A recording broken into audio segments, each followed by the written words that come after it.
In this worked example,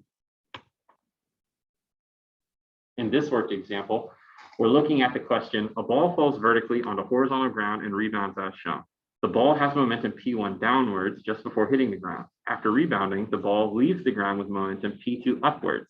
The ball is in contact with the ground for 0.020 seconds. During this time interval, an average resultant force of 25 newtons acts on the ball. What is a possible combination of values for P1 and P2? Students that read through that pick out the given information and then think about an equation that relates momentum to force and time, may hopefully go to just the definition of force, which says force is the rate of change of momentum. That's good review because that's like, it could be another multiple choice question that says, which statement defines force? Force is defined as the rate of change of momentum.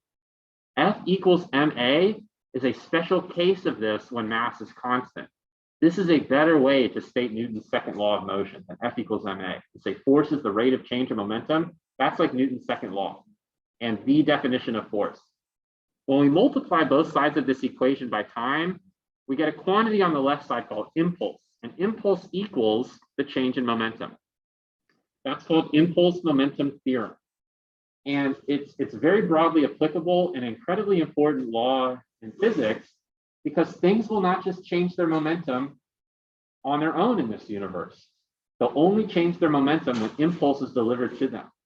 If this is Newton's second law, it's kind of like a nice follow-up to the first law, the law of inertia, that says objects in motion just remain in motion.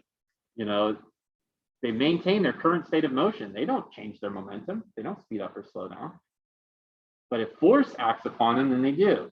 Moreover, the force times the time, the impulse delivered to an object will be the change in momentum for that object. Those things are equal. That's incredibly useful and important. Let's do a quick calculation based on what we're given. We know that there's a 25 Newton force acting on the ball, and they even give us the time, 0.02 seconds.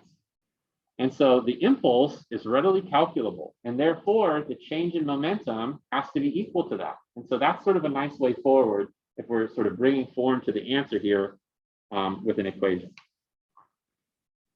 25 times 0.02 is a half. And so we know that there's a half a Newton second of impulse delivered. All right, so the force times the time is the impulse measured in Newton seconds, and the value that we get here is 0.5 Newton seconds. Now that's equal to the change in momentum. And remember, the change in momentum is going to be kilogram meters per second. So you see our answer choices for P1 and P2 measured in these units, but we know they're equal to Newton seconds of impulse. And so now the problem becomes a calculation of what's the change in momentum. Change in something is the final minus the initial. All right, so we always set up a change calculation like this, final minus initial. Here, they haven't used subscripts F for final and I for initial, but rather numbers 2 for after the final and 1 for the before. And so let's kind of rewrite this very slightly to agree with sort of the way that it was presented to us. So we're going to say for our purposes here, it's going to be P2 minus P1. We can't change that. You know, it's not up to us what happened afterwards or before. They've defined the after as P2. Now it is up to us how we deal with the vector nature of these momentum. So P1 is downwards, and they say that P2 is momentum upwards. If you didn't already sort of realize the importance of the vector nature of those, you know, momentum vectors, then it would lead to sort of a mistake in the calculation. Okay, we have to consider that one is negative relative to the other one, but it is up to us which one is negative and which one is positive. Okay, so we can either make all of these values negative and do the calculation here with that, or we can make all these values negative because like one has to be negative relative to the other one, and only one of these things is possible. Okay. Raise your hand if you want to make down negative, because like down, it's going to be down, that's negative. So who wants to make these the negative momentum? 1, 2, 3, 4. All right, so the majority of you did not raise your hand, so we're going to make these negative over here. All right.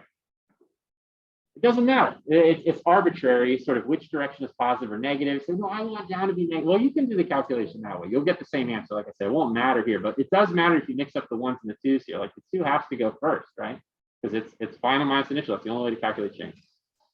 All right, so most of the students either were just sort of absent with their voting, and so it doesn't, they didn't care one way or the other. It's like, oh, I raise my hand for this one. But if you wanted to make these negative, you could have. So I'm going to start with A. I'm going to substitute in P2 negative 0.65 minus 0.15 equals, and then subtract, so it's like plus negative, and so I get negative 0.8, and that is not this number, right? Like the change in momentum has to be equal to the impulse. We can easily calculate the impulse as 0.5, and so it can't be choice A. Let's consider choice B. So P2 is negative 0.3, and then we subtract away. It's always a change, right? So we're always subtracting. So minus 0.2, so it's negative 0.3 minus 0.2, or negative 0.3 plus negative 0.2, which is negative 0.5. And there you say, well, that's the same number, but like it's negative. And then if you think for just a moment longer, you might realize like, oh, wait a minute. The instant that I said that this direction is negative, I need to realize that the force that's delivered from the floor here is pushing up, right? Like this force is also negative, which agrees then like, oh yeah, it's negative 0.5 Newton seconds. Like force is a vector too. So you do get the correct value for the change in momentum for choice B. You're gonna say, well, these numbers kind of look similar. Or you might say, oh, that's got to be it. There's only one possible answer. I've proven it. You choose choice B, and you'd be wrong. Okay, that is not the correct answer to this question. And let's sort of entertain why. So if we keep going forward with this and we say negative 0.2 minus 0.3, I'm doing the choice C now, you realize quickly that you get the same change in momentum for that, right? You also get negative 0.5. Now choice D would agree with sort of this calculation. It would just be, negative 0.15 plus negative 0.65. You get the same incorrect value for the change in momentum. And so A and D can at least be sort of discarded as obviously incorrect. When I first read through this question, I thought it was this type of problem where all we had to do was like take care of the vectors, use impulse momentum theorem, and only one answer would be, possible. But there are two sort of possibilities as far as we've taken it now. So there must be something else about this that eliminates one of those choices as clearly impossible. And after a moment of thinking through it, I'm just, oh, come on, Schleich, that's very clear. Why didn't I think of that? And that's why these questions are really, fun, because you get to sort of a chance to really practice all your physics, and sometimes they're even trickier than that. And I like a good challenging question. I look forward to questions like that, but I'm in the minority. A lot of times students don't like those questions. They're like, no, I don't want it to be tough. I want it to be nice and easy, straightforward. You want to have a growth mindset and get to the point in your educational career where you really look forward to the super challenging, like even the unsolvable, the intractable problems, right? The open questions in physics that no one knows the answers to. That's the cutting edge of research. That's where we want to get. There's no end to the level of difficulty you can get to in physics, right? Like keep studying it, and eventually you'll get to just sort of the cutting edge of research there. Does anybody see what that other key idea here is that will allow us to sort of eliminate either B or C, besides the fact that I said B is the incorrect answer? It's like, we know it's C, but why is it C? Yeah. Negative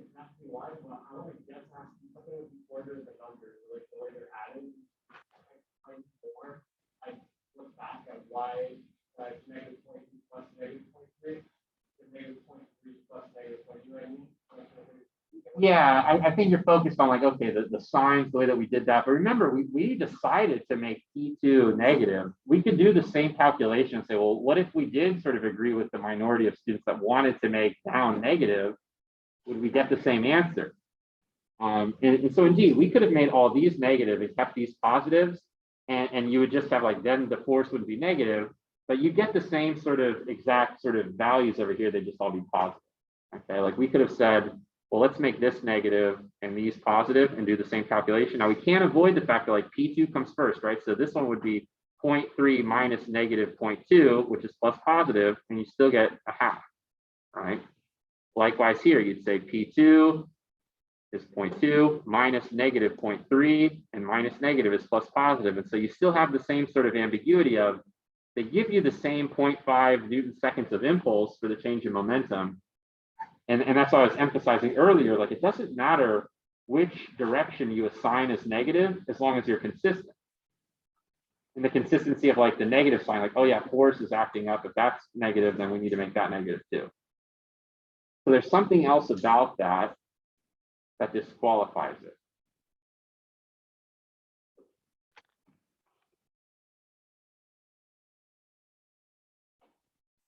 Did anybody see something about choice C there where it's like, oh, that's clearly why this is the correct answer? Now, say it again. Oh, it is, because it's correct.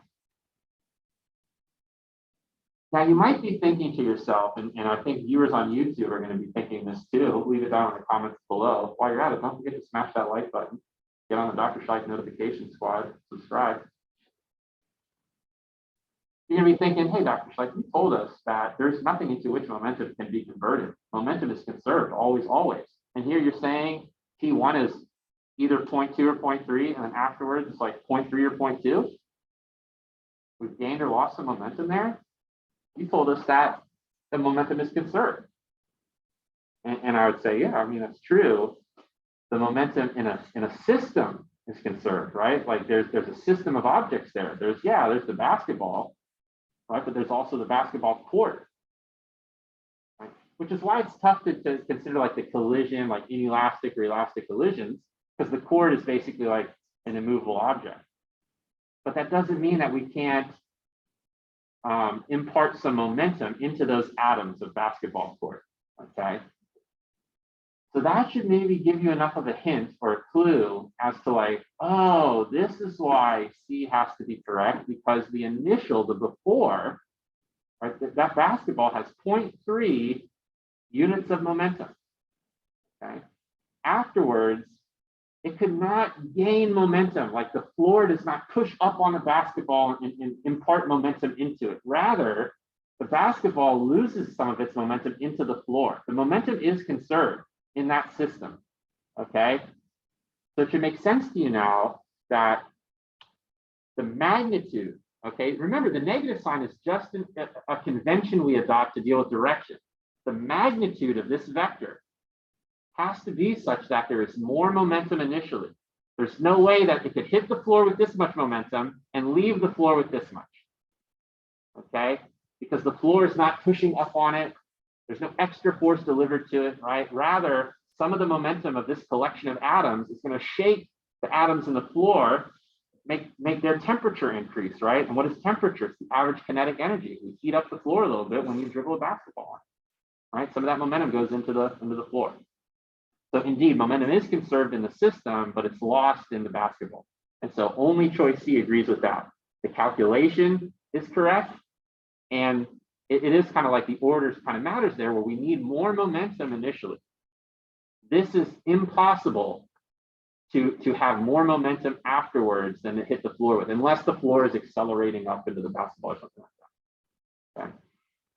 And so that's why choice C is the correct answer here, because the absolute value of this, or the magnitude of the momentum, is greater initially, right? So some of the momentum goes into the floor, right? But make sure that you know impulse momentum theorem, and you can sort of work your way through that. A lot of ideas that go into this, including the vector nature of momentum, making sure that one is negative relative to the other one, because sure enough, if you just sort of naively calculate 0.65 minus 0.15, what do you get? You get the 0.5.